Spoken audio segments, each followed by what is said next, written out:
Bueno, vamos a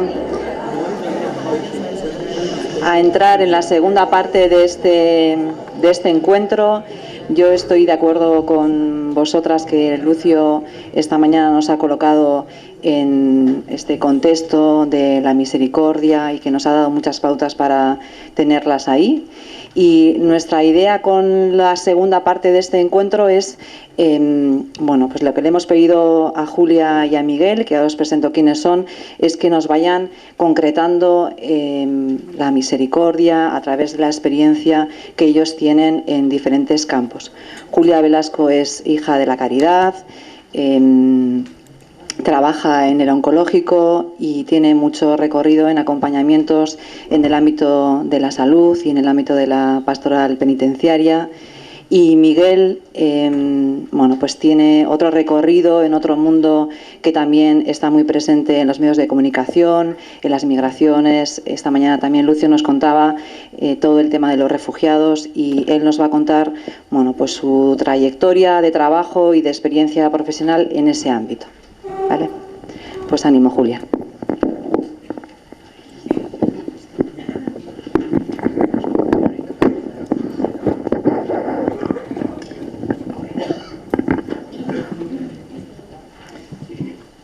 Egunon, buenos días.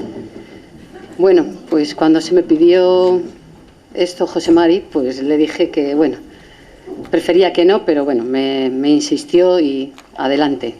Espero no defraudaros. Sí deciros que mi compartir con todos vosotros va a ser desde mi experiencia de cuidar al enfermo y visitar al preso. De aquí van a partir mis reflexiones. En primer lugar, pues deciros que me siento privilegiada, en primer lugar, por ser hija de la caridad y por estar junto a los enfermos y privados de libertad, los presos. Parecen pues que son dos colectivos antagonistas, dispares, pero no lo son desde mi punto de vista y desde mi vivencia. Veo que están en los márgenes, en esa línea roja, como en tiempos de Jesús. Sí que es verdad que hoy día a los enfermos no se les ve culpables de su enfermedad como antiguamente, que se decía, algo habrán hecho los tuyos, algo has hecho tú, excepto algunas enfermedades, hoy todavía, como el SIDA, el alcoholismo, las enfermedades mentales. Pero lo que percibo en la mayoría de las personas, tanto enfermos como los presos, es que se sienten despojados, solos, muchas veces, frágiles y a merced de, dependientes de otra persona, del médico, de la enfermera, del celador, de los auxiliares, de los técnicos, del personal sanitario. Muchas veces se vive esa línea que es invisible, vida, muerte. Estoy en vuestras manos. Los presos también viven esto. Los presos viven a merced del abogado de oficio la mayoría de las veces, al menos los nuestros, a los que visitamos, de jueces, de funcionarios. Trabajo en el oncológico, por tanto, mi vivencia, mi ámbito, es el de la salud-enfermedad. Dos binomios que se dan a lo largo de nuestras existencias, de todos nosotros. Y cuando le llega el turno a la enfermedad, esta nos hace un alto. Sí que sí, queramos que no, ahí hay una parada y muy fuerte. Nuestra vida cambia. Nuestra mirada del entorno también. También del trabajo, los amigos, los seres queridos. De nuestro interior se produce un tsunami. Yo así lo veo. Se invierten los valores, damos importancia a otras cosas. Las prioridades también. La percepción, los sentimientos. Nuestro corazón se rompe de dolor, sufrimiento e impotencia. Pero también sucede que nos transforma normalmente en personas más sanas, más compasivas y más empáticas hacia uno mismo, si sufre la enfermedad, o hacia el que la padece. Esto lo decías tú, Lucio. Esto es verdad. Cuando uno cae enfermo, se hace más empático, se hace más solidario, nos hacemos más buenos. El nacimiento, la muerte, la enfermedad, el dolor, el sufrimiento, la vida es un misterio. Y quizás cuando llega la enfermedad, es una apreciación mía, se dan dos opciones. O bien este misterio se acentúa, o lo vemos como un problema a resolver. Y aquí empiezan las preguntas. ¿Por quién? ¿Cómo? ¿Y si no tiene cura? ¿Qué hacemos? ¿A quién echamos la culpa? ¿Por qué a mí? ¿Lo podemos resolver? Etcétera. Yo personalmente veo que no hay salida. Si lo vemos desde un problema a resolver, no va a haber salida. Ejemplo, pues enfermedades degenerativas, niños que nacen y mueren enfermos, jóvenes con tumores, enfermedades crónicas y un largo etcétera. Aquí me estoy acordando de una compañera que tiene una hermana con un Parkinson joven. Bueno, pues este Parkinson ha ido avanzando y se ha hecho de todo, lo último de lo último. Y al final, pues ya no hay nada más que hacer. Y los hermanos, con el padre, ¿y ahora qué vamos a hacer? Y la sabiduría de la gente mayor, le responde a los hijos: quererla mucho. Quererla mucho. Siempre, pero ahora más. Hemos hecho todo lo que teníamos que hacer, la ciencia ha hecho todo lo que tenía que hacer, pues quererla. Sabiduría del misterio. Es verdad que hoy la ciencia ha avanzado mucho y se cura mucho y tenemos que estar a favor de ello, pero hay unos límites. La salud como valor absoluto. Esto se vive bastante. Se consume salud, se comercializa. Tengo derecho a la salud.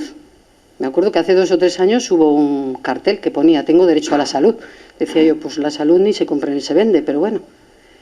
O derecho a ser asistido, cuidado, que nos cuiden, que nos asistan. Desde este misterio voy a partir mis reflexiones, que es el mundo de la salud enfermedad. No tanto de un problema a resolver, que si es un problema lo vamos a resolver y ya está. Pero no siempre es así. La enfermedad normalmente nos pone en nuestro sitio, es decir, somos personas vulnerables, frágiles, finitos, interdependientes unos de los otros. No somos dioses. Necesitamos a alguien, y con mayúscula, que nos ayude a vivir este misterio para darle sentido al sufrimiento, al dolor. Si este lo compartimos, al igual que la salud, se transforma. Nos hace personas sufrientes y claro que lo vivimos. Lo vivimos, la realidad es la misma, lo que cambia es el cómo y con quién voy a pasar este trance.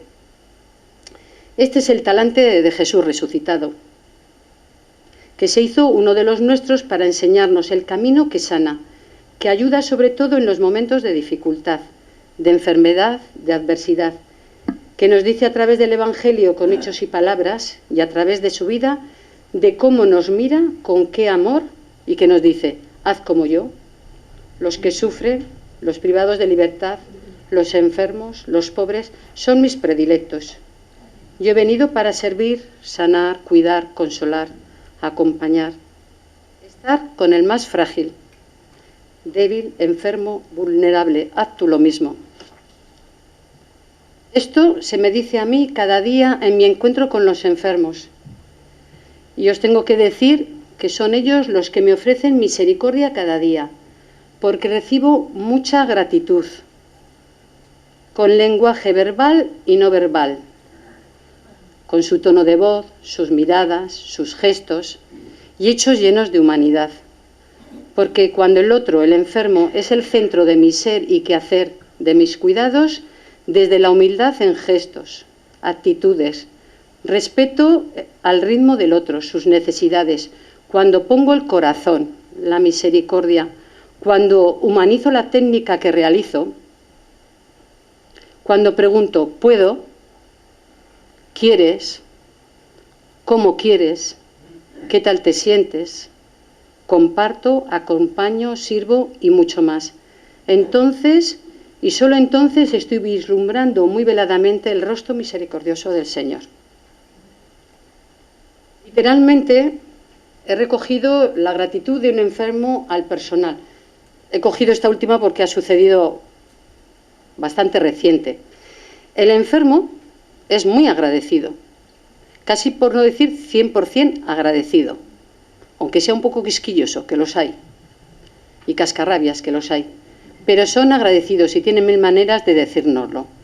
Nosotros en nuestra capilla tenemos un cuaderno de oraciones y bueno, tanto los familiares como enfermos pues allí escriben su oración. Y yo cuando llego antes al trabajo suelo ir a la capilla un rato y bueno, suelo leer ese libro porque me ayuda a orar. No hace falta comprarme, eso es vida lo que hay allí y además y siempre, casi siempre empiezan por gracias, gracias, aunque después viene petición, te pido, la curación, te pido que me des otro año de vida, te pido, pero el gracias está presente siempre, siempre. Os voy a leer, esto lo cogí antes de ayer y me impresionó. En este cuaderno de Oramos Contigo, dice, aquí otra vez y no sé qué decir. Estoy tan triste que no me salen las palabras. Entonces, con este silencio, hay mucho silencio ahí en esa capilla, da gusto, es un sitio bastante esquinado, hay bastante silencio. Entonces, con este silencio, me quedaré de momento. Y gracias por estar aquí, aunque fe no tengo en este momento, lo siento. Esto lo he cogido porque justo ha coincidido que iba a venir para aquí y antes de ayer lo vi. Me impresionó y quería compartirlo. Y ahora os voy a dar, literalmente, esto nos lo dieron con unos dulces al personal sanitario de planta. Y dice, literalmente lo he cogido, la tarjeta. Gracias por haberme cuidado tanto y tan bien. Gracias por vuestra dedicación, cariño y delicadeza. Gracias por haber intentado todo para que me encontrara lo mejor posible. Gracias, gracias, gracias. Un abrazo.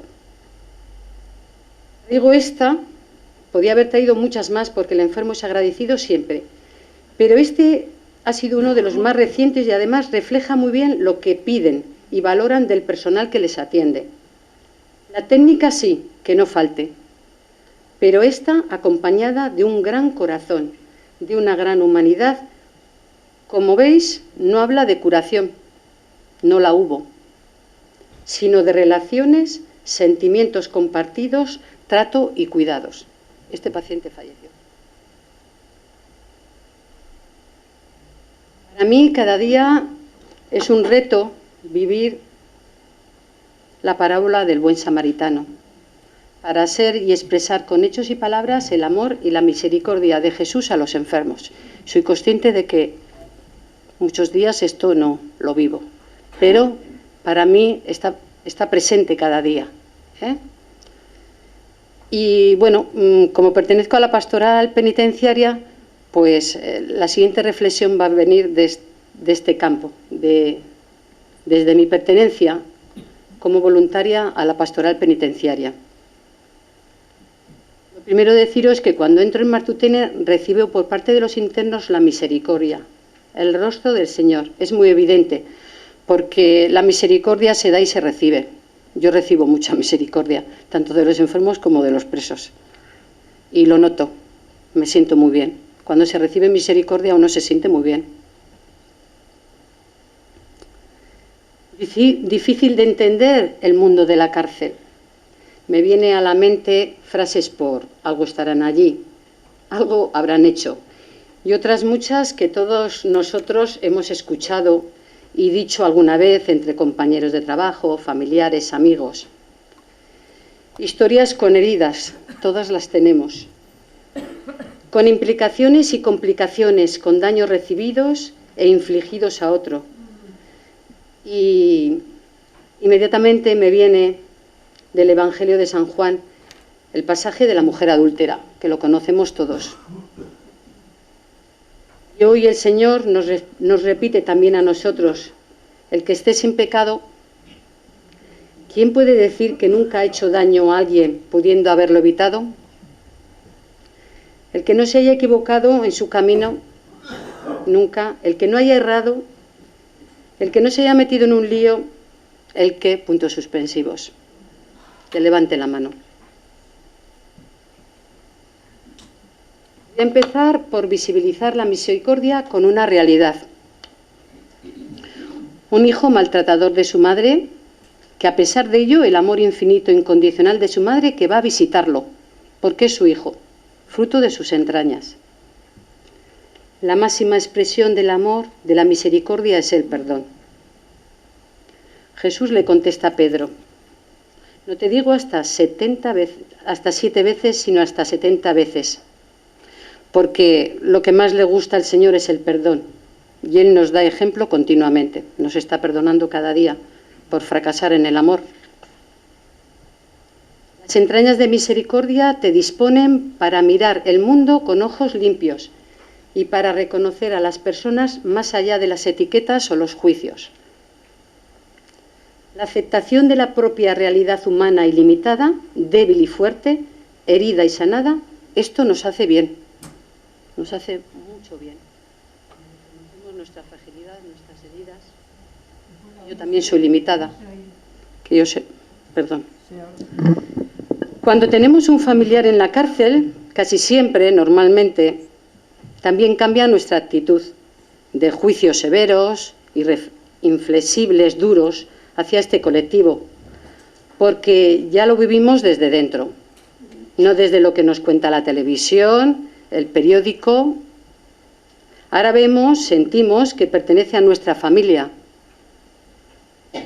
nuestros amigos o nuestra amistad, y esto cambia nuestro sentir, nuestro ser. Somos mejores, más benévolos, disculpamos, contextualizamos el delito. Quizás no lo justificamos, algunas veces sí, pero por lo menos lo contextualizamos y ya cambia la cosa, ya lo situamos, intentamos. Esto nos pasa a todos. Cuando estamos en la superficialidad, nos atrevemos a juzgar, a condenar, malo. Esto nos deshumaniza, se endurece el corazón, nos calienta el juicio y solemos decir, el que hace, que la pague. Incluso si esta frase se ajustase a la ley, por encima de esta está la del Señor. La justicia sin misericordia no es justa.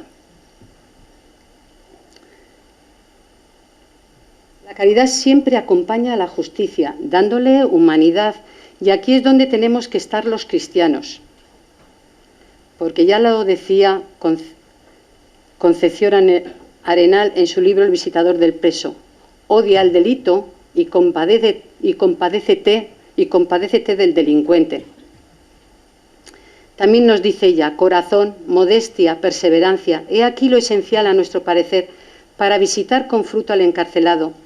No son necesarias ni dotes excepcionales, ni cualidades brillantes. Y aún puede suceder, y sucederá muchas veces, que un hombre en apariencia vulgar haga más bien que otro más inteligente y más instruido.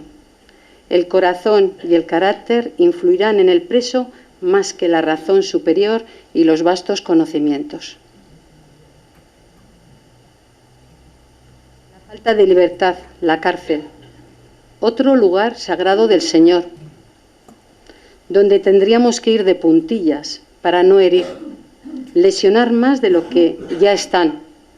Delicadeza, prudencia, escucha, escucha, escucha, escucha, acompañar, acompañar, acompañar. Yo a la cárcel voy con las manos vacías. En el hospital, pues tengo un servicio de cuidados, de enfermería y demás. Yo a la cárcel soy una igual a ellos. Estoy dando mi persona y ellos me están dando su persona, su amistad, su acompañamiento. Eso es lo que hago. Mutuamente estamos dando nuestra persona. Estamos los dos con las manos vacías, no con el corazón. Yo así me siento en la cárcel. Me siento muy igual a ellos, precisamente por eso, porque mi labor no es asistencial. En la cárcel no solo está el interno, sino que toca a todo su entorno más cercano, amigos, compañeros, pero sobre todo a la familia. Esto también ocurre con los enfermos. No solamente es el enfermo, sino también todo su entorno, familiares, amigos, van a sufrir. No solo se rompe él, también se va a romper su pareja, hijos, hermanos. Puede darse que se haga más piña, la familia se una más, esto también pasa en la enfermedad, o por el contrario, que entren en grandes conflictos y se separen, familias rotas, o ya estaban rotas antes de entrar.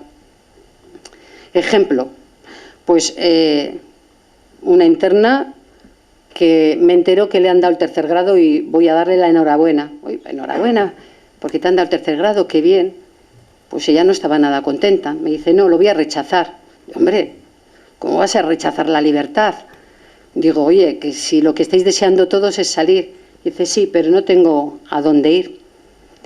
Esta tenía familia, pero había que reiniciar esas relaciones, había que volver.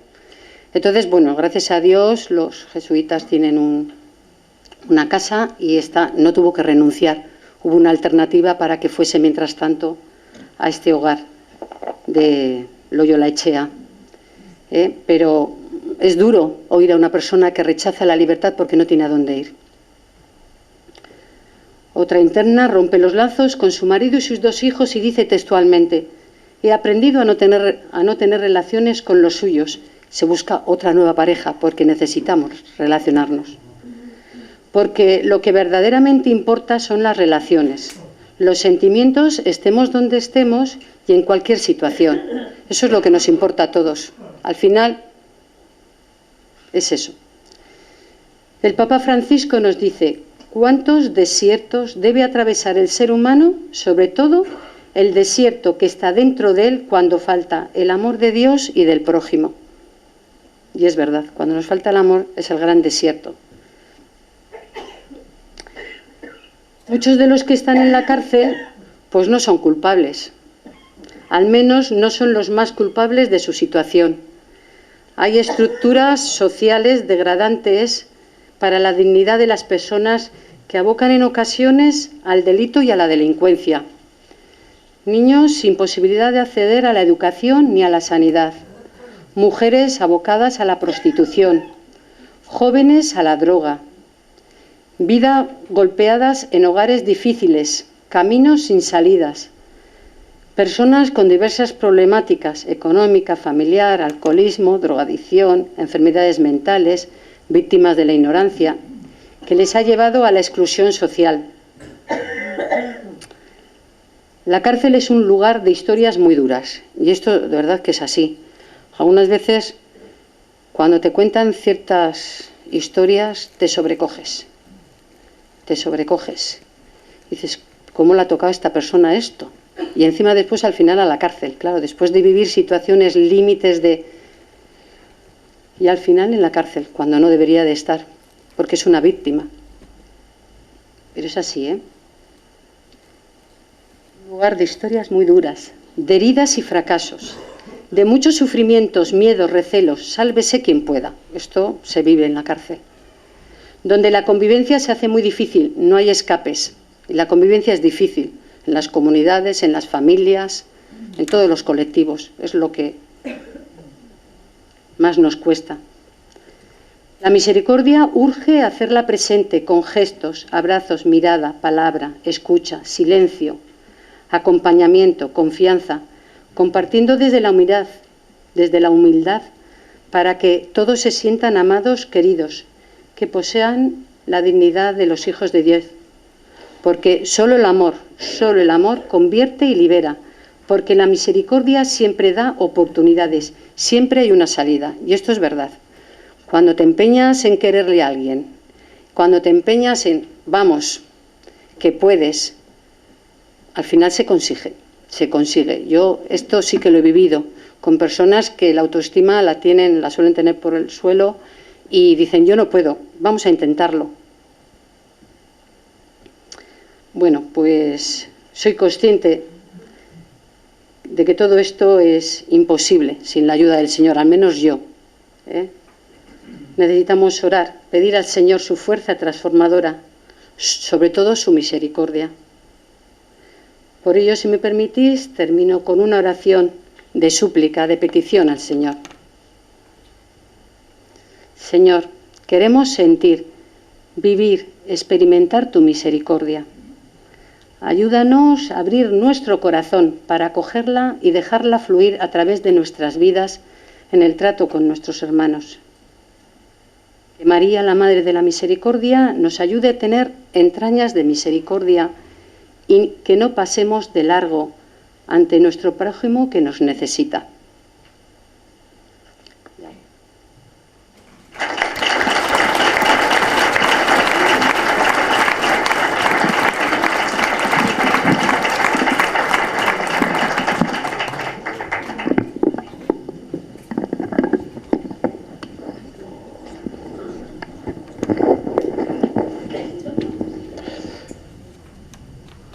Eguerdion guztioi, también esker gonbidapen honengatik.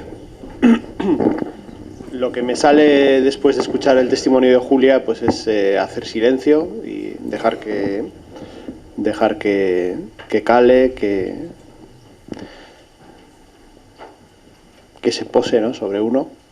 Pero bueno, me toca también hablar, así que voy a ser fiel al guión, pero ciertamente comparto con todas y con todos que lo que en este momento me salía era dejar un poquito de silencio, ¿no?, para que todo lo que nos ha contado Julia pues nos empape, ¿no?, que ha sido muy fuerte. Yo empiezo haciendo una declaración o una confesión. Cuando Mabel me pidió que diera un testimonio, pues me puse bastante nervioso, ¿no?, porque seguramente, como algunos que estáis aquí os pase, pues mi vida discurre de una reunión a otra reunión. Yo estoy en papeles de coordinación, en papeles de representación, en ese tipo de trabajo. No estoy en un trabajo de contacto directo, pues como estáis aquí la mayoría de vosotras y de vosotros, de voluntariado. He estado ahí, pero mis últimos años pues han sido más bien sentarme, ¿no?, en sitios y hablar con gente y tal. Bueno, hablo desde ahí. Por eso pues no va a ser un testimonio de vida, no va a ser, sino más bien pues una reflexión de lo que vamos viviendo, de lo que vamos queriendo construir desde el punto de vista y desde la mirada de la inmigración. Entonces, bueno, mi trabajo actual es el de coordinar. ¿Se oye bien? ¿Se escucha bien? Sí, vale. A mí me toca coordinar el trabajo de las migraciones o el trabajo con migrantes de los jesuitas en España. Yo no soy jesuita, aunque algunas personas, como me suele pasar en muchos lados, me dicen padre Miguel, y yo soy padre, pero de familia numerosa. Bueno. Entonces, yo hablo desde ahí, desde esa tradición de trabajo con migrantes y refugiados de la Compañía de Jesús durante los últimos 30 o 40 años y las cosas que hemos aprendido y las cosas por las que estamos peleando en este momento. Entonces, quería empezar contándoos que hace 35 o 36 años, pues en el mundo, pero en la parte de Asia, se estaba viviendo una crisis muy parecida a la que tenemos ahora, ¿verdad? Estamos todos conmovidos, indignados, pues por la llegada de gente que huye de la guerra, que atraviesa el mar Egeo, que atraviesa el mar Mediterráneo, ¿verdad? Y en los años finales de los 70 y primeros de los 80, pues esto mismo estaba pasando, pero más en Vietnam, ¿no?, ¿verdad? Fruto de la guerra, pues miles y miles de personas se echaron al mar en botes muy parecidos a los que vemos ahora, ¿no?, los boat people, la gente de los botes. Y eso a quien era en aquel momento el padre general de los jesuitas, Pedro Arrupe, de Bilbao, disculpad, yo también soy de Bilbao, pues le conmovió le conmovió y dijo, bueno, pues hay que hacer algo. Hay que hacer algo, ¿no? Se movió la misericordia. Y a partir de ahí pues se puso en marcha el Servicio Jesuita a Refugiados. Y hoy en día pues es una organización internacional que atiende a personas migrantes y refugiadas en todo el mundo. Nosotros y nosotras pues estamos en esa estela.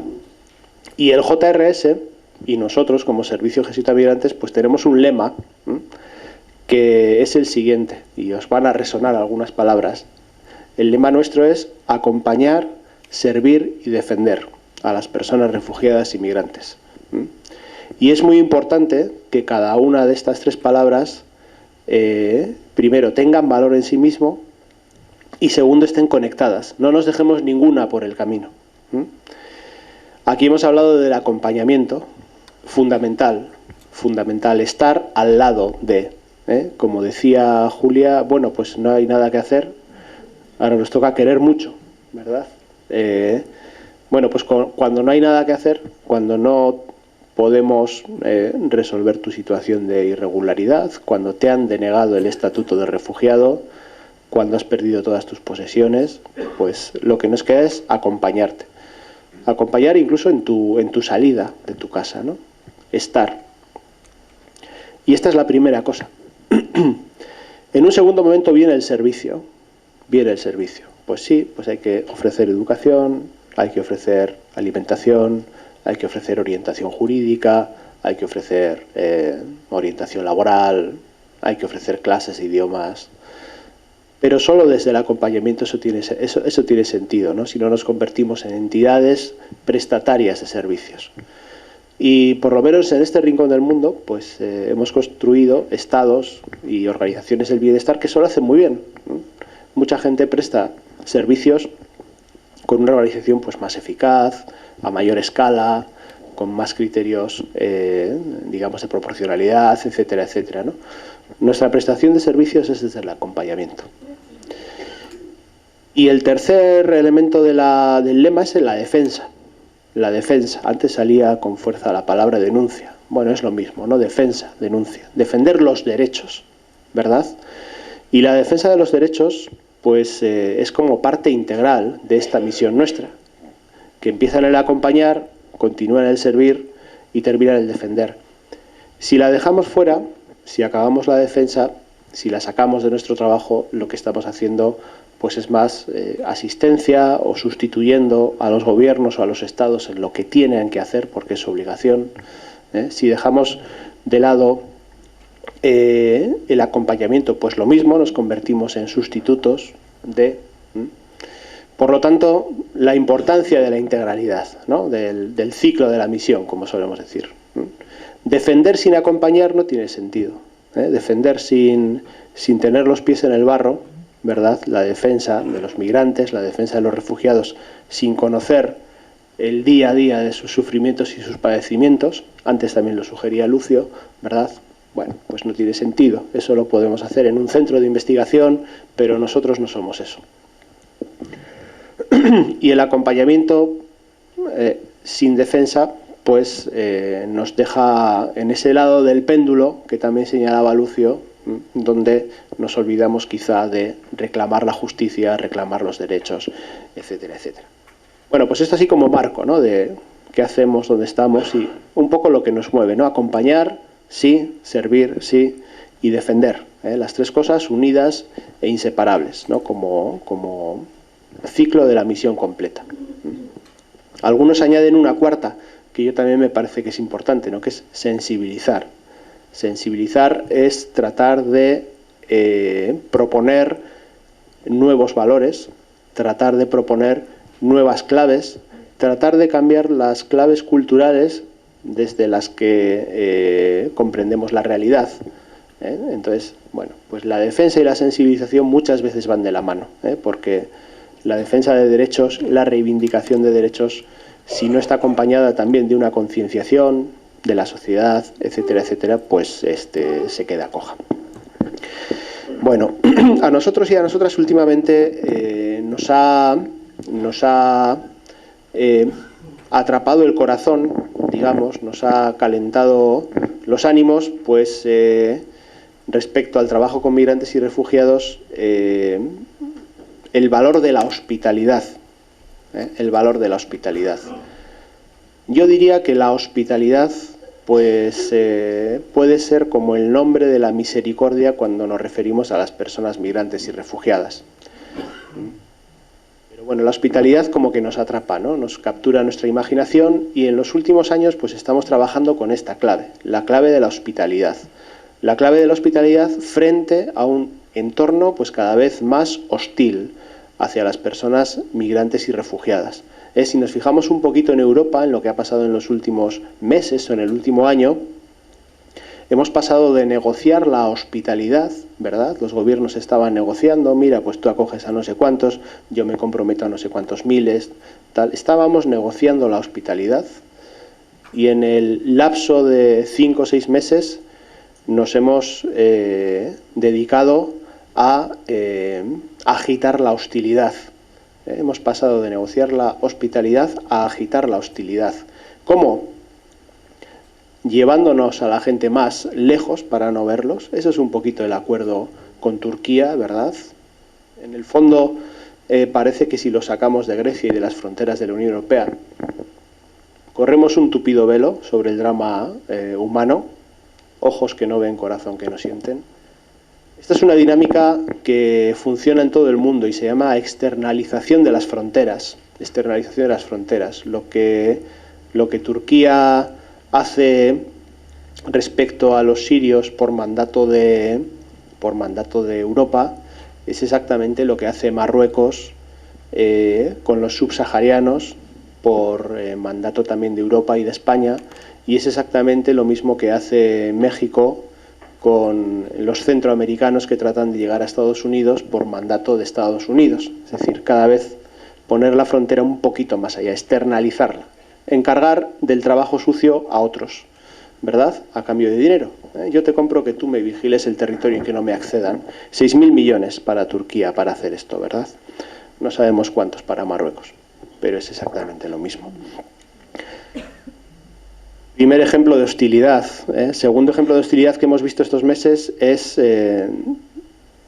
restringir los derechos, ¿verdad? Restringir los derechos de los refugiados. O sea, hacer más difícil que una persona pueda acceder al estatuto de refugiado. Y hemos visto pues, cómo países se ponían a aprobar leyes para confiscar los bienes de las personas refugiadas, cómo municipios y regiones solicitaban que los refugiados llevaran pulseras identificativas o se pintaran las puertas de sus casas para saber quiénes eran.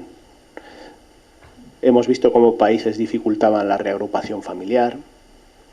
Hemos visto cómo en el año de mayor solicitudes de asilo en España, el año que más ha habido solicitudes de asilo, que ha sido el 2015, que ha habido como 15.000 solicitudes, veníamos de 6.000 del año anterior y de 2.000 del año 13, ¿verdad? Este año pasado que ha habido 15.000, ha sido el año que se han resuelto favorablemente menos, de las 15.000 apenas 800 concesiones de estatuto de refugiado. Bueno, pues ejemplos de hostilidad. Alejamos las fronteras, restringimos los derechos y luego cuando hablamos de fronteras pues hablamos de las fronteras visibles, que son las que se ven, es el mar Mediterráneo, es la valla de Ceuta y de Melilla, son las vallas de Macedonia y Grecia, es Idomeni, ¿verdad? El campo donde pues se agolpan los refugiados de Siria, de Irak, de Afganistán y de tantos otros países, tratando de entrar a territorio europeo y donde más bien pues son retenidos, cuando no gaseados, ¿no? Tratados como delincuentes.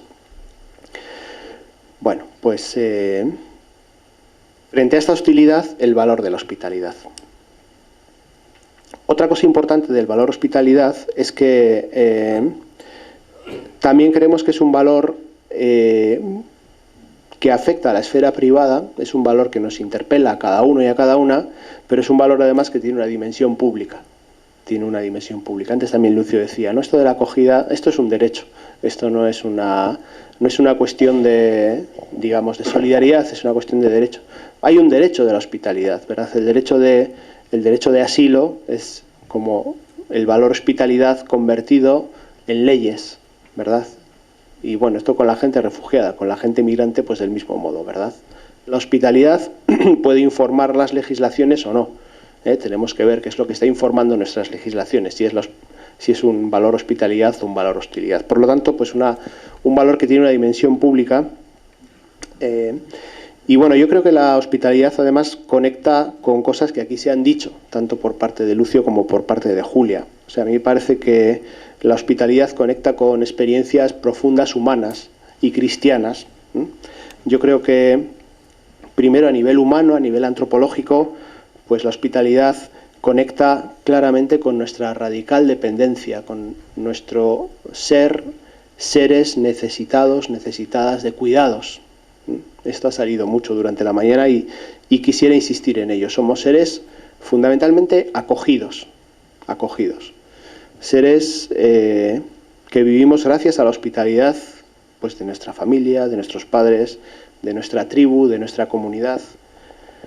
Vivimos gracias a la hospitalidad de la naturaleza, ¿verdad? Entonces, el valor hospitalidad como que conecta profundamente con nuestro ser más radical, con nuestra radical dependencia, ¿verdad? Seres necesitados de cuidados. Y esto es algo pues que está, en verdad, está como oculto en la esfera pública, el que seamos seres necesitados de cuidados. Cuando yo acudo a mi trabajo, cuando la gente acude a su trabajo, ¿verdad? Parece que empieza su vida oficial, pero detrás de eso hay toda una red de cuidados que sostienen la vida, sin los cuales vivir es imposible, ¿no? Y yo creo que es muy importante visibilizar esto, darnos cuenta de que esto este sueño de la autonomía y de la independencia, pues que es como una enfermedad pasajera, ¿no? Que te dura yo suelo decir, esto te dura desde que cobras tu primer sueldo hasta que tienes tu primer hijo, o hasta que te pone enfermo el padre, o hasta que tú tienes una enfermedad. Y a partir de ahí, pues te das cuenta que esto de la autonomía y tal, pues que es como un picor pasajero, y enseguida pues la red de interdependencias y de relaciones pues sale ahí, ¿no? Pues yo creo que la hospitalidad conecta con esto. Conecta también con nuestra teología, conecta con el Dios trinitario, ¿no? Con el Dios que es una comunidad de hospitalidad, es el Padre, es el Hijo y es el Espíritu, ¿verdad? Hay una hospitalidad, y en esto también se ha insistido, ad intra, ¿verdad? En el seno de la comunidad trinitaria hay una hospitalidad, y en nosotros mismos también tenemos que y debemos acoger y ser hospitalarios también con nosotros mismos, con nuestras heridas, con nuestras pobrezas, y hay una hospitalidad ad extra, hacia afuera, hacia el otro, hacia el entorno, y así. Y luego la hospitalidad es un valor pues como muy arraigado también en la tradición judio-cristiana, por una cosa que de vez en cuando se oye, que es esto de la memoria, ¿verdad? La anamnesis que dicen los técnicos, teólogos y así, ¿no? Razones anamnéticas. Recuerda a Israel, ¿no? Que tú también fuiste esclavo, que tú también padeciste el exilio. Y bueno, a mí me parece como en estos momentos de tanta necesidad de hospitalidad, pues conectar con nuestra propia historia como pueblo, como país, que hemos acogido, que hemos sido acogidos, que hemos huido, que nos han tenido que recibir. Bueno, pues recuerda Euskadi, recuerda España, recuerda Europa, que durante siglos y durante años has estado saliendo y has sido acogido con los brazos abiertos por otra gente, ¿no? Bueno, la razón anamnética, la memoria como fundamento de la ética de la hospitalidad. Bueno, ¿qué es la hospitalidad? Por decir algunas cosas. Estaba intentando decir pues que la hospitalidad es como el nombre de la misericordia cuando miramos al inmigrante, al extranjero, al refugiado. Es abrir las puertas de nuestra casa, de nuestra comunidad, de nuestro corazón y de nuestra cultura al otro, al extraño vulnerable. Es abrir las puertas de nuestra casa, de nuestra comunidad, de nuestra cultura al otro, al que es extraño y es vulnerable. Un tema importante sobre la hospitalidad es que esta acogida tiene que ser la buena acogida. Yo creo que todos y todas tenemos la experiencia de saber cuando llegamos a un sitio y somos bienvenidos o bienvenidas. Somos bien acogidos o no, ¿verdad? Tiene que ver con el espacio, tiene que ver con las actitudes, tiene que ver con los gestos, tiene que ver con el diseño de los sitios, ¿verdad? En el hospital seguro que esto es muy importante, ¿verdad? Que tú llegues y enseguida te das cuenta si el espacio está pensado para ti o no. Enseguida te das cuenta si la gente está pensando en ti o no. Tiene que ver con los gestos. Esto en la Biblia y en los relatos evangélicos pues es como muy claro, ¿verdad? Hay toda una ritualización de la hospitalidad que tendríamos que ver eso qué significa en nuestras casas, en nuestras comunidades, en nuestros servicios, ¿no? Está lavar los pies, ¿verdad? Está inclinarse ante el que llega, está lavar las manos, está servir la comida. Hay toda una ritualización de la hospitalidad y de la bienvenida, que podemos ver eso hoy en día en nuestras casas, en nuestras comunidades, en nuestras cáritas parroquiales, en nuestros servicios, etcétera, etcétera. ¿Cómo se concreta, no? La hospitalidad incluye tres cosas. En los relatos también de nuestra tradición, pues hay como tres cosas muy, muy claras. Hay una que son, y volviendo un poquito a Maslow, ¿verdad? Hay una que son las necesidades básicas. El forastero cuando llega, pues enseguida es atendido en te doy agua para beber, te doy comida, aquí tienes un sitio donde dormir. Bueno, eso está claro. En segundo lugar es la escucha, ¿verdad? En todos los relatos, siempre, en todos los relatos de nuestra tradición, ¿verdad? Bíblica y evangélica, siempre el que viene es escuchado, tiene algo que contar, nos trae algo decisivo. Siempre el extranjero trae algo decisivo. Hay muchos relatos, ¿no? Quizá uno de los más conocidos es el relato de Abraham, ¿no? Bajo las encinas de Mambré, cuando se le aparecen tres hombres. Entonces estos tres traen una buena noticia para Abraham. Bueno, tan buena es la noticia que es que Sara tendrá descendencia. Y esto, claro, nos indica que hasta el pueblo de Dios, ¿verdad?, nace de un gesto de hospitalidad, de que Abraham estaba. Es muy interesante también la posición de Abraham. Abraham no está dentro de la tienda, está fuera, en un día de calor. Está con un pie fuera de su sitio. Esto también nos puede hacer reflexionar a nosotros y a nosotras en nuestros servicios, ¿no? ¿Qué significa en Cáritas, en las pastorales de la salud penitenciaria, en nuestros trabajos? ¿Qué significa estar fuera de la tienda, esperando a que llegue la gente y no dentro, esperando a que toquen la puerta? Hay una diferencia importante, ¿no?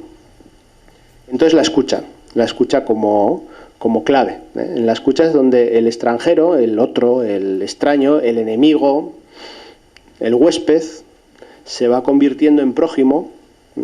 Se va convirtiendo en vecino, se va convirtiendo en ciudadano, ¿eh?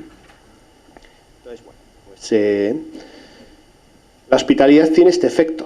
Tiene el efecto de que el extraño, el que hemos concebido incluso como enemigo, porque sobre él o sobre ella pesan un montón de estigmas, ¿verdad?, que si nos viene a quitar el trabajo, que si nos viene a imponer sus costumbres, y en el peor de los casos que si es un terrorista o que si es no sé qué, ¿verdad? Ese extraño, ese enemigo, en la escucha, en la relación, se convierte en un prójimo. Y la escucha transforma también al anfitrión, y yo creo que eso ha sido pues algo que Julia nos ha contado con mucha fuerza, ¿no? La transformación de la persona que acoge, de la persona que cuida. Hay relatos, también hay uno a mí que me gusta mucho, que es el de Maús, ¿verdad? El relato de Maús es como un ejemplo magnífico de cómo la hospitalidad te rompe la cintura, cómo el ser hospitalario y acoger a otro te cambia, ¿no? Ya os acordáis del relato. Bueno, después la cruz, los discípulos en desbandada, van los dos con un bajón terrible por el camino, no sabemos qué va a pasar con nosotros, qué vamos a hacer ahora. Esto ha sido una burbuja, hemos vivido una burbuja y ahora pues ya nos hemos dado cuenta, nos hemos pegado el batacazo con la realidad, ¿no? Y bueno, pues en el camino acogen a otra persona que va caminando, ¿verdad? Y En la conversación, en la escucha, ellos empiezan a cambiar. Porque el que viene de fuera les da una visión de los hechos, les da un marco interpretativo completamente diferente. Y se les empieza a calentar el corazón. Bueno, ya sabéis cómo acaba la historia, ¿no? Porque ese que vino, pues resulta que era tal. Bueno, muy importante, el que viene de fuera y al que acogemos nos cambia la manera de mirar la realidad, nos cambia las claves, nos cambia el modo de mirar y el modo de vivir. Bueno, pues eso también es hospitalidad. Y luego la hospitalidad pone en marcha un proceso expansivo. Estamos hablando de la hospitalidad como acogida, pero digamos que ahí hay un germen, como decía antes, de, bueno, tú pasas de ser la hospitalidad, se convierte poco a poco en vecindad y poco a poco en ciudadanía, ¿verdad? Y esto tiene que ver también con lo de acompañar y defender.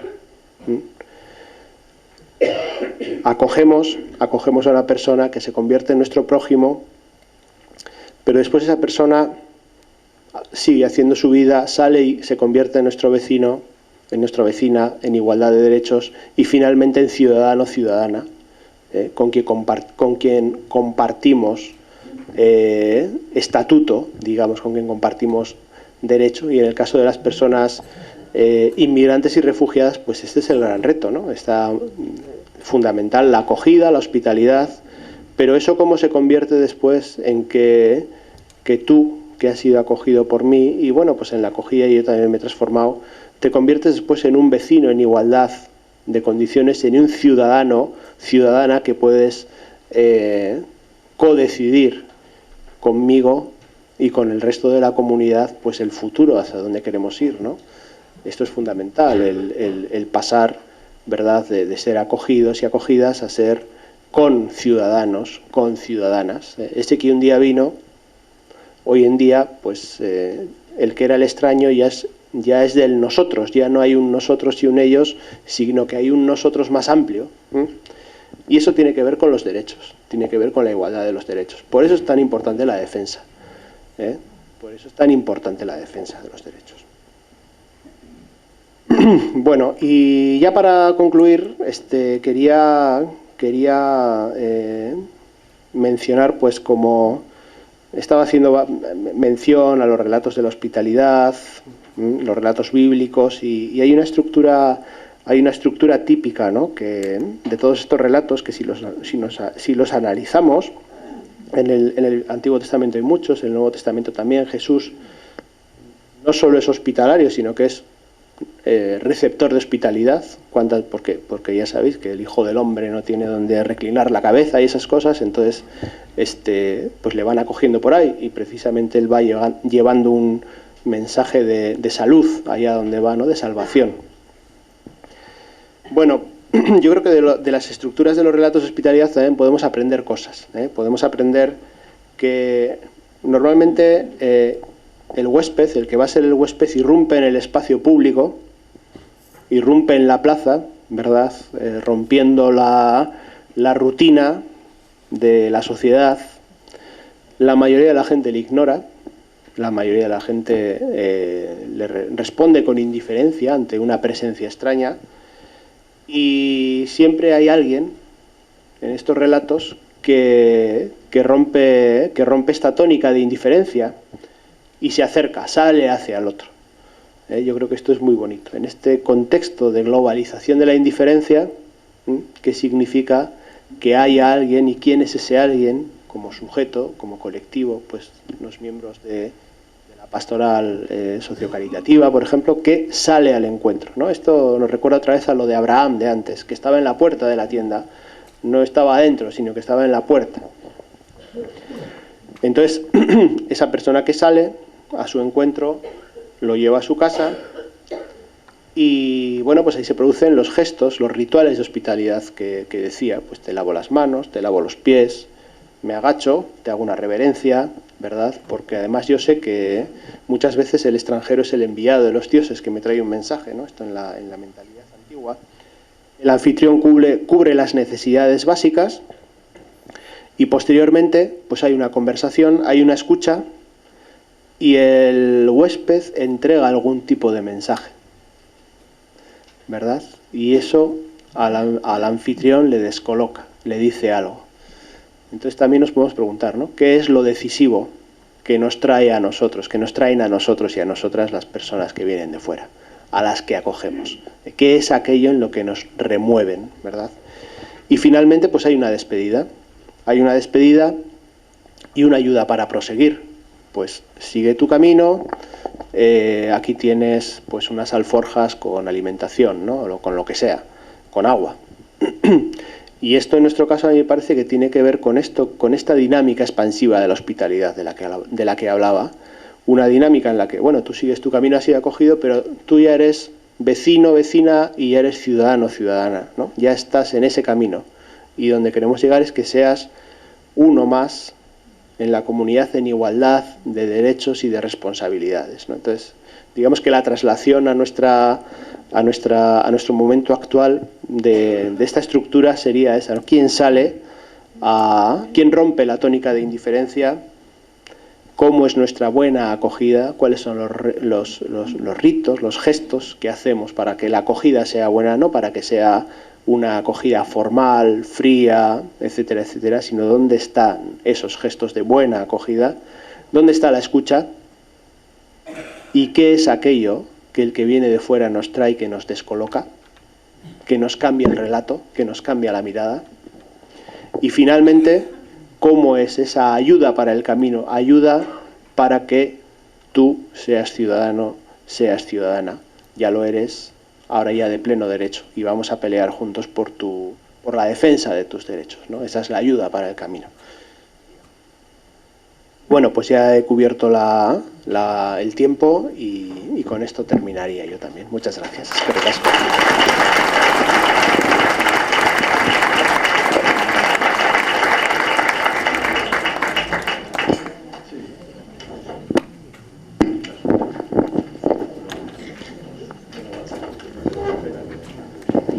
Bueno.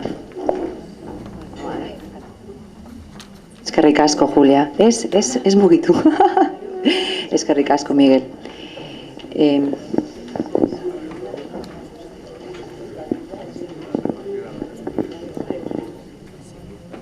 Bueno, estaréis conmigo que ha sido una gozada escucharle a los tres. Abrimos un espacio de diálogo, de reflexión en alto.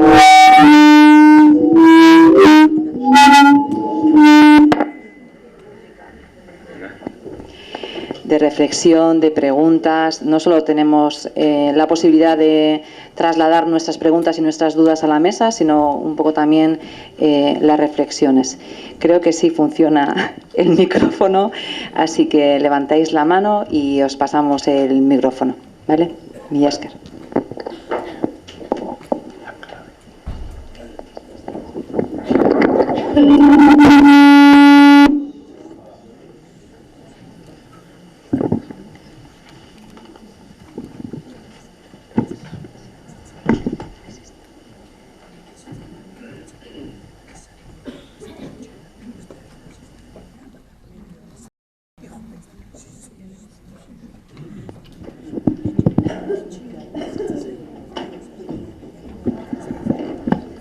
Los que no somos buenos oradores necesitamos estos soportes.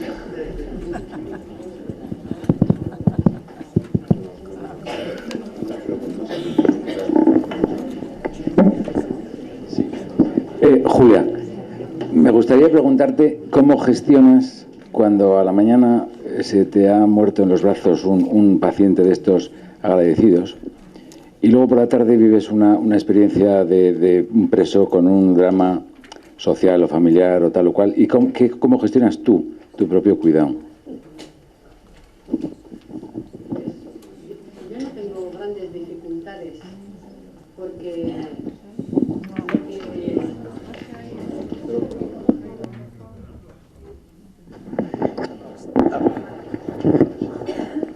a mí muchas veces cuando hablo con alguna persona que no me conoce y digo que estoy en el oncológico, lo primero que me dicen, uff, qué duro es eso, ¿eh? Madre mía, ¿cómo puedes? Eso te tiene que afectar y Bueno, pues yo le digo, pues no. No quiere decir que no sea duro, pero yo no lo vivo así. Lo vivo desde que me siento muy a gusto con los enfermos.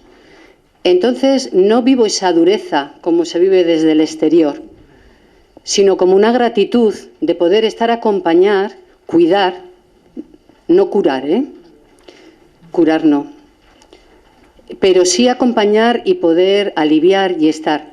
A mí para mí es el mejor oficio del mundo. Después diría que son los maestros.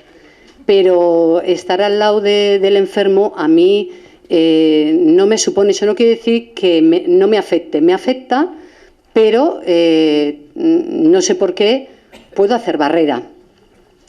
No inmediatamente, porque hay muertes y muertes. Hay muertes solitarias, hay muertes acompañadas, hay de todo. Pero te ayudan también los mismos enfermos y la familia. Este mismo agradecimiento de este enfermo que falleció, pues a mí me ayudó mucho la familia. Cómo lo vivió, cómo atendió a ese familiar. Es que eso te ayuda a ti a ser más humana y a entender que la vida te da estos tragos. Yo estoy permanentemente en ese umbral vida-muerte, pero también soy una privilegiada, porque cada vez que voy al hospital me pongo en mi sitio. Y eso para mí es un privilegio, porque estoy viviendo la realidad como ellos quieren que la tenga que vivir. Yo suelo decir que en mi hospital hay mucha vida. ¿Por qué? Pues porque allí un fin de semana son 2 años. Se viven con una intensidad los sentimientos, lo esencial. Cuando uno cae enfermo se despoja de muchas cosas que nos sobran. Y ellos me hacen despojarme a mí. Y eso me hace más sana. Debería de ser más sana yo. Pero bueno, sí que te afecta y algunas veces pues toca que te salen las lágrimas, pero yo no lo veo como negativo. Yo lo vivo como positivo, que el sufrimiento entra dentro de nuestra finitud y de nuestro... Y no. Y después cuando voy, casi te voy a decir una cosa, que lo de la cárcel casi algunas veces es más duro. Algunas veces prefiero que no me cuenten, ¿ves? Porque no, ni tan siquiera algunas veces iba a decir, no sé si algunas veces puedo consolar, o con escuchar me tengo que callar. Porque claro, no hace mucho, una mujer no de 60 años me contó su historia y me quedé sin habla. Y encima estaba en la cárcel, ¿no? Una mujer con una historia de maltrato, de esto, del otro, y al final cae ella en el alcohol y demás. Pero bueno, te quiero decir que me siento más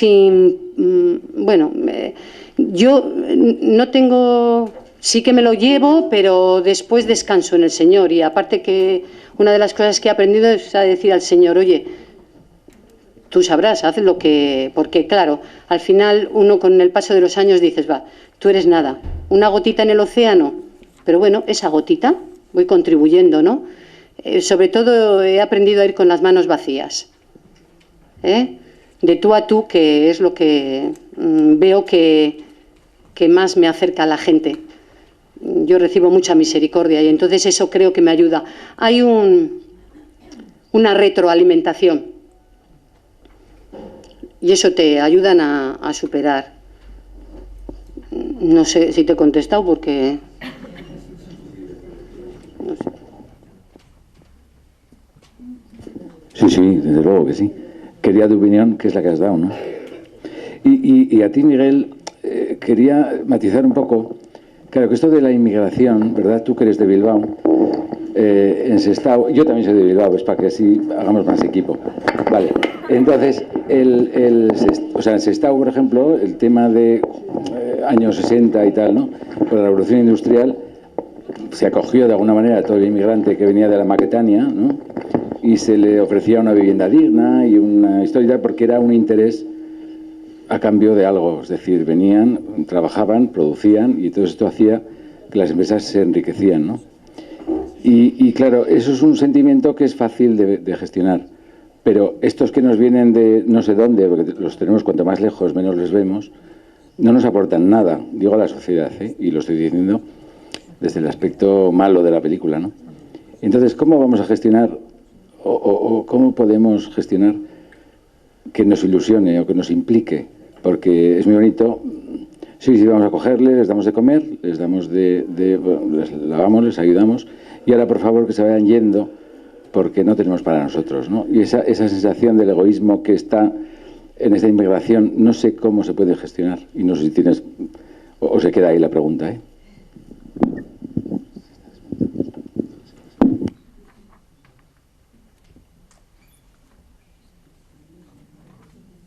Vale, como me veis.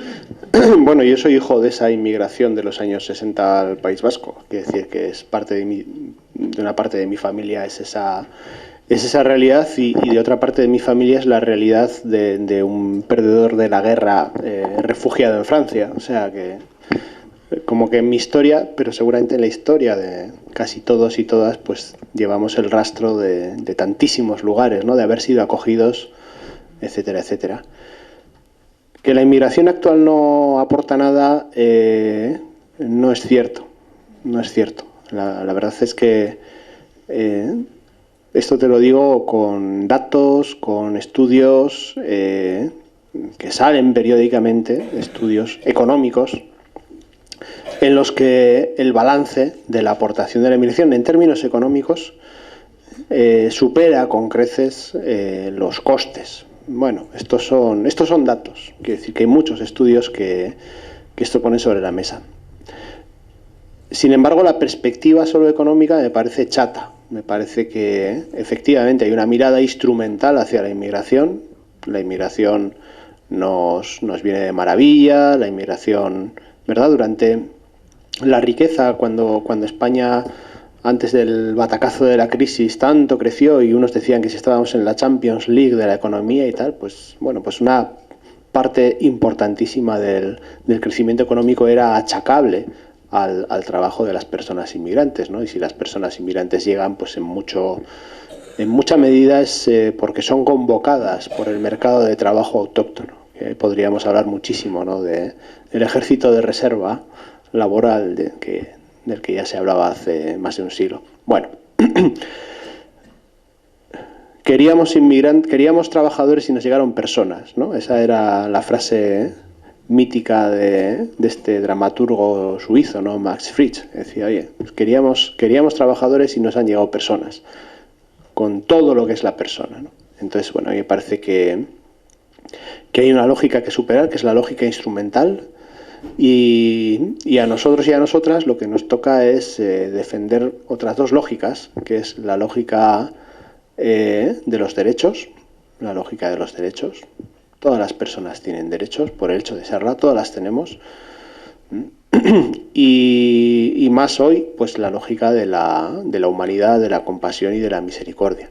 Entonces, yo quería dar un poquito contraponer la perspectiva, ¿no? Incluso en el caso de que sucediera lo que tú decías, ¿no? Que hay muchísima inmigración que no aporta nada, que no es así.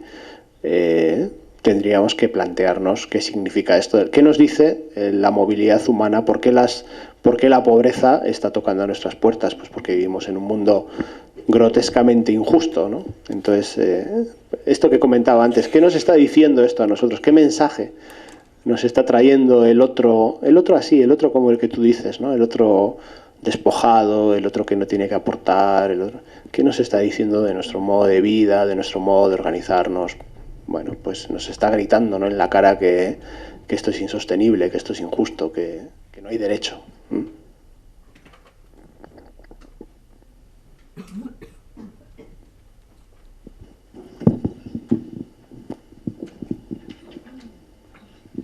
¿Alguien más se anima?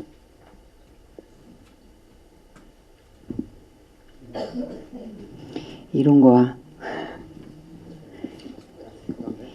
Si os parece bien, recogemos varias preguntas, ¿sí? Y así, ¿no?, la mesa puede continuar después. ¿Sí? Sí.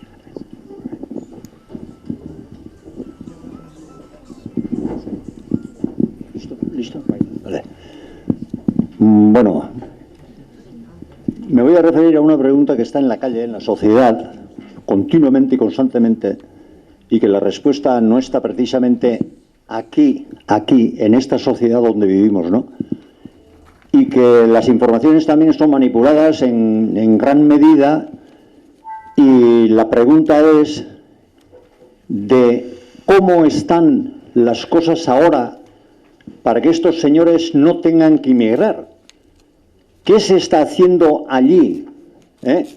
Los que pueden, los países poderosos, ¿qué están haciendo en vez de organizar guerras para que estos señores, en vez de echar bombas, echen panes, echen agua, echen comida, alimentos, y que todos estos señores que son de allí puedan comer y vivir en su pueblo con sus familias y sus hijos?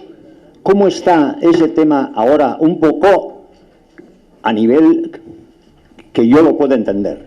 Porque en la calle no se entiende. Y la pregunta está ahí con todo su peso, porque hoy dicen una cosa también y mañana dicen otra. O sea que estamos confundidos también en ello.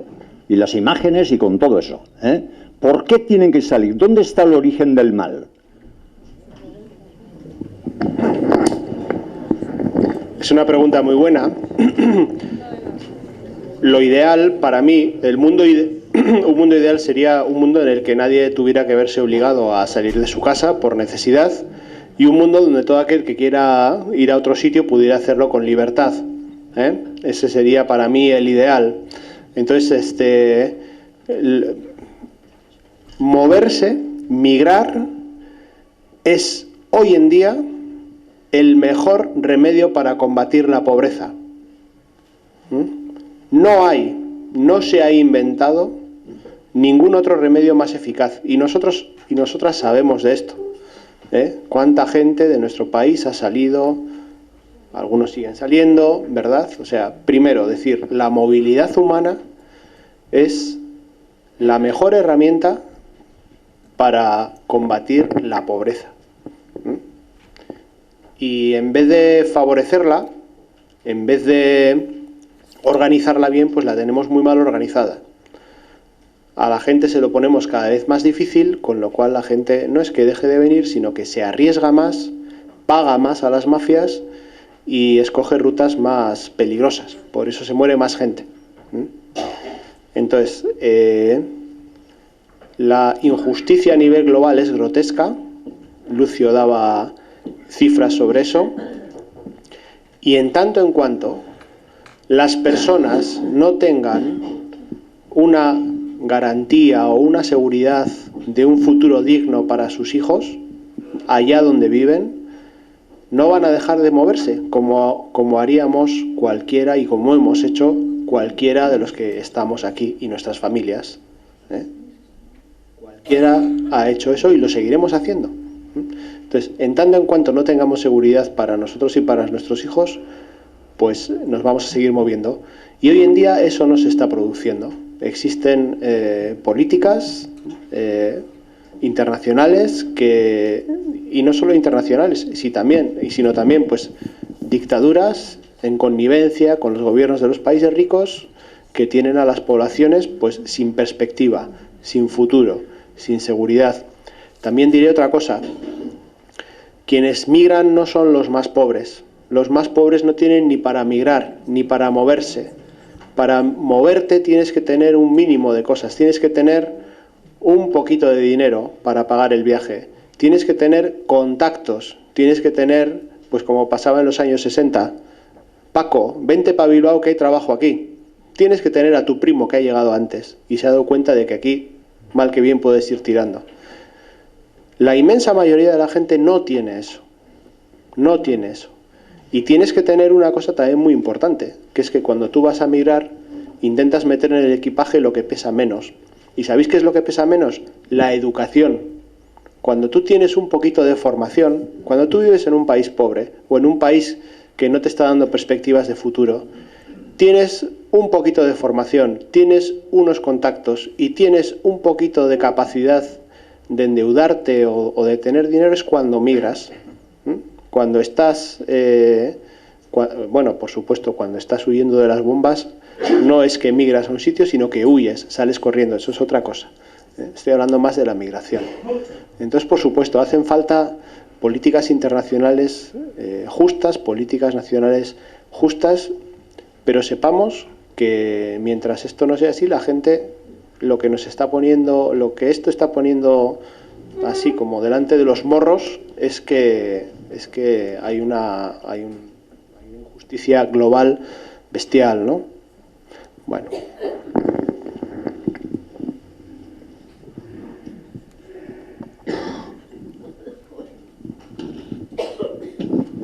¿Alguna pregunta más?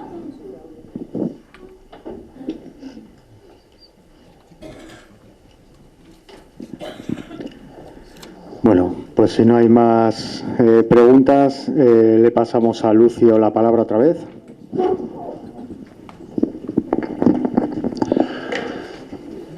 Bueno, esto no quiere ser ningún resumen de nada, ni conclusión, pero sí rescatar un par de cosas que a mí me han gustado de Miguel y de Julia.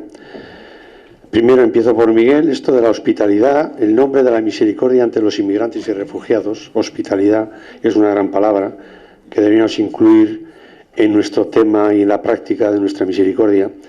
Y luego Julia ha hecho una afirmación muy redonda, que también es cierta, y en mi charla creo que hay déficit de eso, aunque se ha apuntado algo.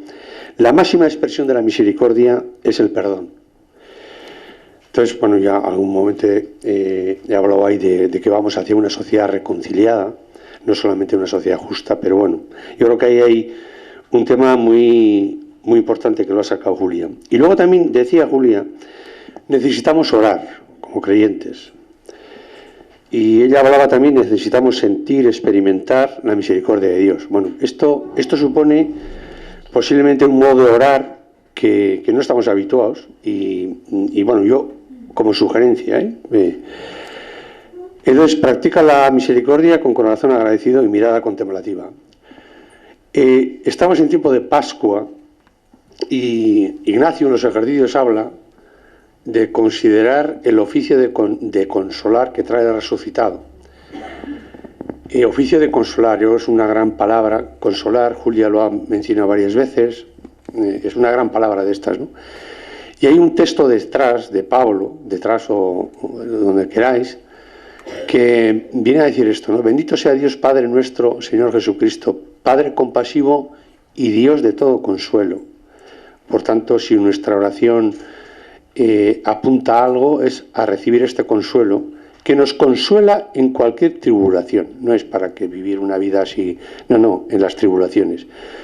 Y esta consolación recibida, para que nosotros, en virtud del consuelo que hemos recibido, podamos consolar a los que pasan cualquier tribulación, enfermedad, limitación, etc. Oficio de consolar, posiblemente recoge bien. Consolar, por lo visto en hebreo, significa respirar bien.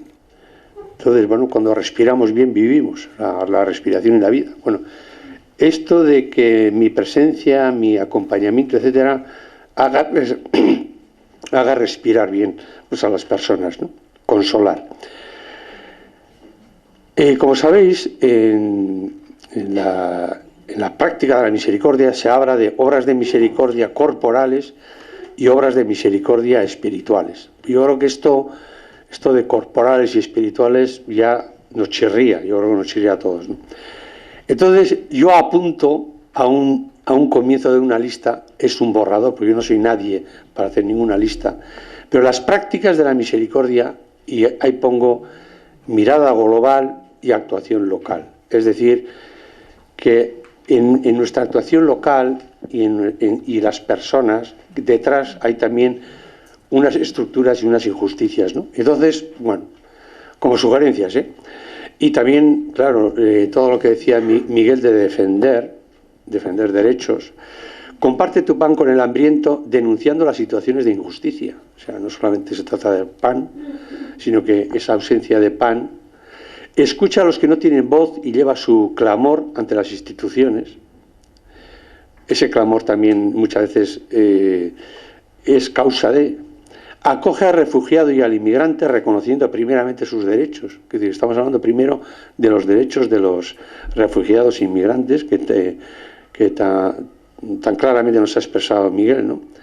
Acompaña a los encarcelados teniendo siempre también presentes sus derechos. Acompañar, pero teniendo presentes sus derechos. Los encarcelados también tienen sus derechos y las cárceles están para rehabilitar. Acompaña a los enfermos y ancianos y también reclama o respeta, lo que quieras, su dignidad y también sus derechos.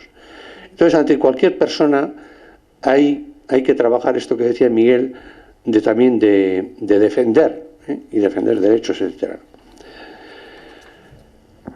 Entonces yo decía que, a ver, practicar la misericordia, estas deben ser con corazón agradecido. Y los que conozcáis un poco los ejercicios acaban con esta petición, que es esta: conocimiento interno de tanto bien recibido, para que yo enteramente reconociendo pueda en todo amar y servir. El amar, servir, defender, es consecuencia de que uno conoce y reconoce todo lo mucho que ha recibido. Y si no es desde el agradecimiento, pues nuestras prácticas de misericordia pues serán como un deber, porque lo dice el Evangelio, por lo que sea. No. La gran motivación de nuestro actuar, y en este tema de la misericordia, tiene que ser el agradecimiento. Es algo así como, o sea, aporto, comparto los dones recibidos. Y tenemos que reconocer, yo casi todos los que estamos aquí, y perdonadme la palabra, somos asquerosamente privilegiados. Y entonces, claro, pero eso hay que conocerlo y reconocerlo. Y decía Santa Teresa, si no somos agradecidos no nos movemos a amar. El amar, la motivación de fondo, sea este agradecimiento y no otro tipo de motivación, ¿no? Y más allá, os pongo una imagen, que a mí me gusta esta imagen, de este poeta, que expresa bien dónde y cómo nos tenemos que situar en nuestra actividad de la misericordia, ¿no? El viejo manantial regala dulcemente el agua todos los días del mismo modo, desearía ser como él, como un manantial, y entregar siempre cuanto hay en mí, pero dar todos los días, dime manantial, eso no es fastidioso, esto de estar acompañando, etcétera, eso. Entonces me responde como un compañero: soy solo un manantial, no soy un lago o un pozo, lo que queráis. Transmito, ¿qué transmito? Lo que recibo.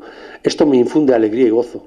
Quiero decir que la actividad o práctica de la misericordia, si no me aporta alegría y gozo, posiblemente me tengo que examinar con qué motivación de fondo estoy haciendo eso. Y si no es por el agradecimiento, pues es como, ojo, que en esas prácticas también puedo recibir afecto y demandar afecto.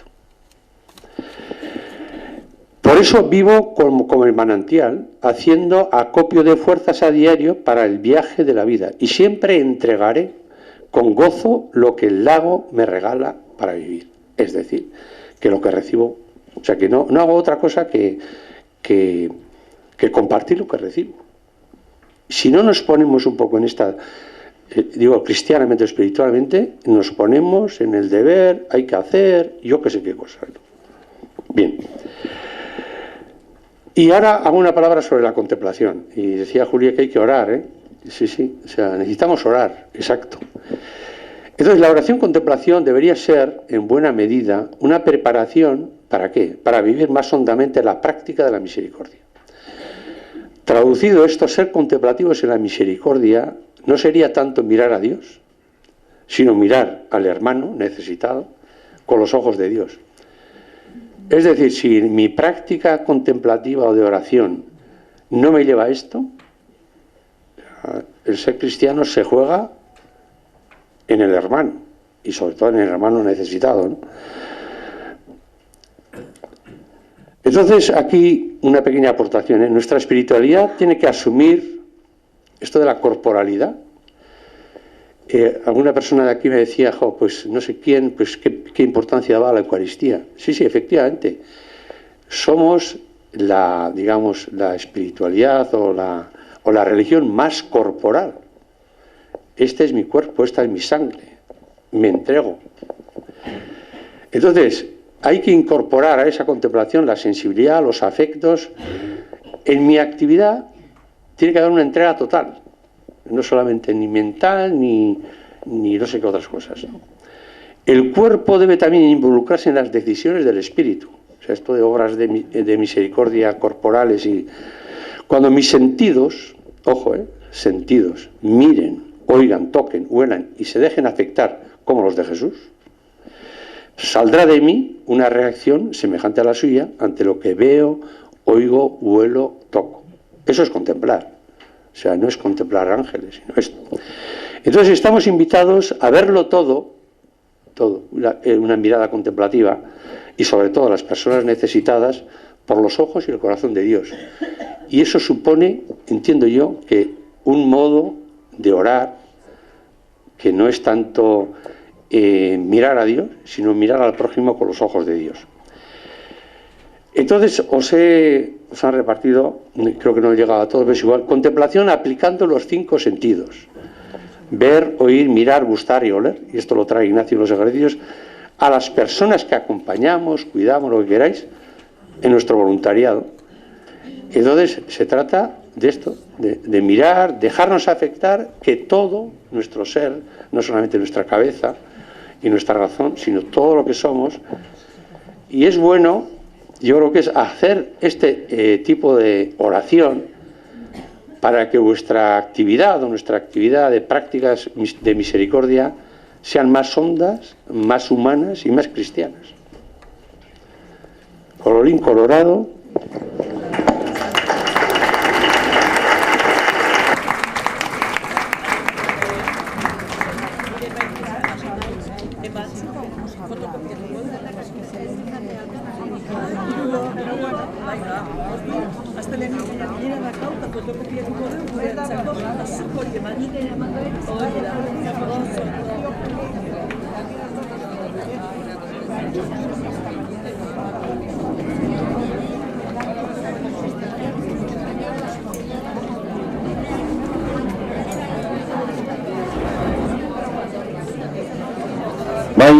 Kaixo, bukatu baino lehen,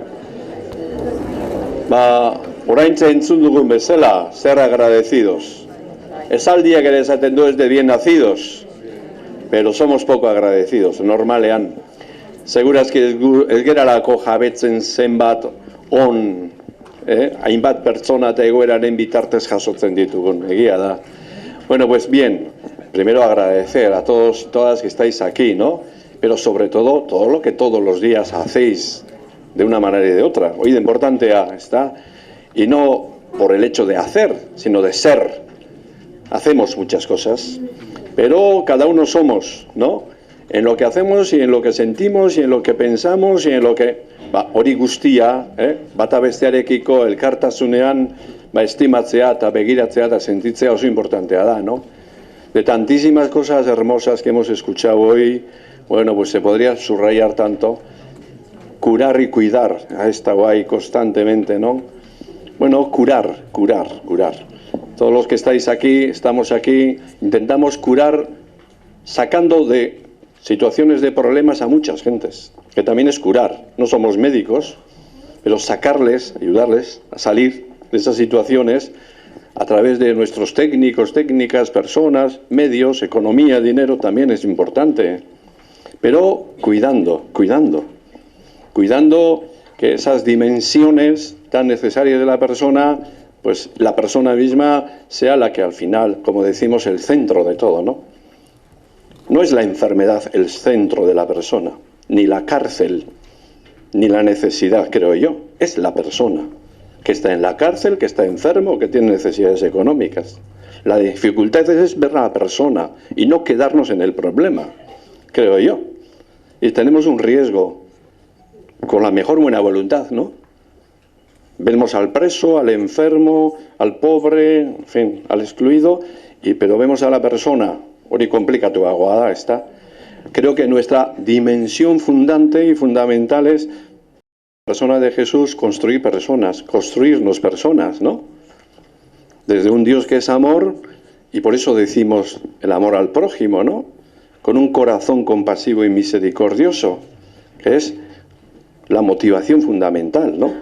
Bueno, gauza asko entzun ditugu eta meditatu beharko genituzke, hainbat eta hainbat, egunerokoan ari geran bezala ere, nolabait, baina, bueno, hor dauzkagu, hausnarketarako eta bidea egiteko, ezta? Pues llevándolo ya a temas ya, pues más concretos que tenemos entre manos en este momento, solo como recordatorios, no más, ¿no? El obispo ha coincidido aquí y ha dicho, ¿no? Primero, hoy es sábado, mañana domingo, en todas las iglesias, por mandato del Papa, se va a hacer una cosa que nunca se ha hecho. Bueno, recordar a un pueblo que está bien olvidado por todos, que es Ucrania, que está en Europa, que está siendo arrasada por Rusia, no vamos a meternos en ese tema, donde hay situaciones realmente de desplazamiento, de necesidad, bueno, muchas cosas, que ante tantas, la cosa es que el Papa ha clamado para que hoy en todas las iglesias y mañana del mundo se haga una recogida económica para mandar allí el dinero. No sé si a todas las parroquias, grupos, etcétera, desde luego el llegar ya ha llegado. Otra cosa es saber que Beñorita, mundu guztiari zabalduta, Europa guztiari zabalduta, se va a hacer solo en Europa. Europa guztiari zabalduta, Europan gertatzen nahi dan beste gauzen artean fenomeno isiliko badalako, eta kristau asko oso implikatu daudelako, eta mila historiagatik, egin behar da, behin egiztan egin gauza bat, Aita Santua berak eskatuta espreski, Eliza guztietan, gaur da biharko mesa guztietan, diru bilketa hori, ezta? Area eremateko eta hango laguntza proiektuak eta bultzatzeko. No sé, que en fin, lo podamos extender. También ha mencionado, mañana domingo, pues ese acontecimiento especial que tenemos en la diócesis nuestra, que es importante, ¿no?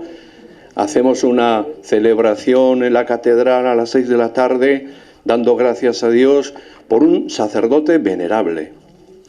Eso quiere decir que la Iglesia Universal ha reconocido un sacerdote nuestro, entre tantos y tantos, que es digno de veneración en el mundo entero, por sus virtudes en la fe, la esperanza y la caridad.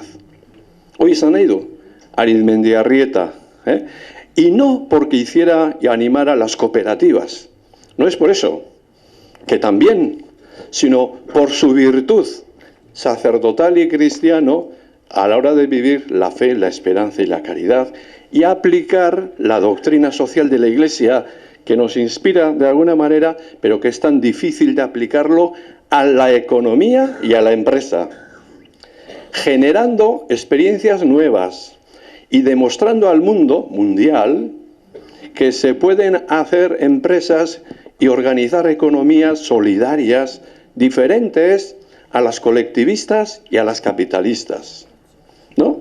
Y que no son palabrerías. Hori dan esan nahi du. Y que sea un sacerdote nuestro, ¿no? Bueno, pues es muy importante. Y está en un proceso, pues, en donde ahora comienza, ¿no? De reconocimiento y de extensión a todo el mundo. Da hori da ospatuko duguna. Meza nagusi berezi bat, arratsaldeko 6etan, esan bezala bihar, katedralean, esker onezko mesa. Ser agradecidos también en esto. Y en tantos y tantos, ¿no? Hori ere badaukagu. Simplemente recordar. Y en medio de todo esto, Cáritas, misiones diocesanas, ¿verdad? Con la desgracia de Ecuador, el terremoto, bueno, pues han sacado unas notas y unas iniciativas. Todo eso en todas las diócesis nuestras, que estamos muy vinculados por misiones diocesanas a los ríos, es una provincia del Ecuador, etcétera. Bueno, pues todo eso es como muy íntimo y muy nuestro. Aquí mismo hay misioneros y misioneras, aquí mismo, que han estado impulsando todo aquello, ¿no? Bueno, hemen ere programa bat egina dago, antolatuta dago, ¿no? Entonces se va a hacer en cada diócesis, hay unas fechas concretadas, ¿no? Se van a hacer unas celebraciones eucarísticas, unas peticiones económicas, una serie de encuentros sobre todo esto. Orainik momentu hontan ez dakit esaten Gipuzkoakoa segunetan dan. ¿Alguien se acuerda? Se ha puesto en Guipúzcoa, no me acuerdo, en mayo, creo que es por una serie de, bueno, fechas que no podrían ser. Desde luego en Vitoria es mañana, en Bilbao es el próximo domingo y en Guipúzcoa es, creo que es en mayo, el segundo domingo, que no me acuerdo qué es. Es el 8 de mayo. Bueno, el tema no es ahora saber las fechas. El tema es estar sensibles a esto, estar abiertos a esto y toda la comunicación y las cosas que vienen a las parroquias, etcétera, bueno, pues que estemos al loro, ¿no? Que se dice, ¿no? Bueno, va, hoy de importancia, ¿vale? Ciertamente ya las diócesis nuestras, Cáritas, Misiones Diocesanas, ha enviado allí un dinero que está en bolsa, se ha enviado un dinero. Eso es un gesto sencillo, pero la participación de todos, toda la comunidad, todos los pueblos, las parroquias es otra cosa, ¿no? Y se ha programado, como digo, de un modo concreto, que ya nos llegará. Kontuen eukitzeko, gainean egoteko, eta interesatzeko, eta gure parrokietan, da taldeetan, da zabaltzeko, besterik ez. Hau da ere, hoi dana eskertu nahirik. Baina, Jonek ere baditu gauza praktiko batzuk esateko. Bueno, eguardion, gure konbidatu lehenbizi, Juliori, Luziori, Juliari eta Migueli, mila esker, eta zuei behon deizuela. Esango duzu zergatik, bueno, etxean gelditzeko aukera ere bazenuten, baina esfortzu bat egin duzu hemen hitzaldi bat entzuteko eta beste persona batzuekin partekatzeko. Beraz, zorionak, eta eskerrik asko etortzegatik.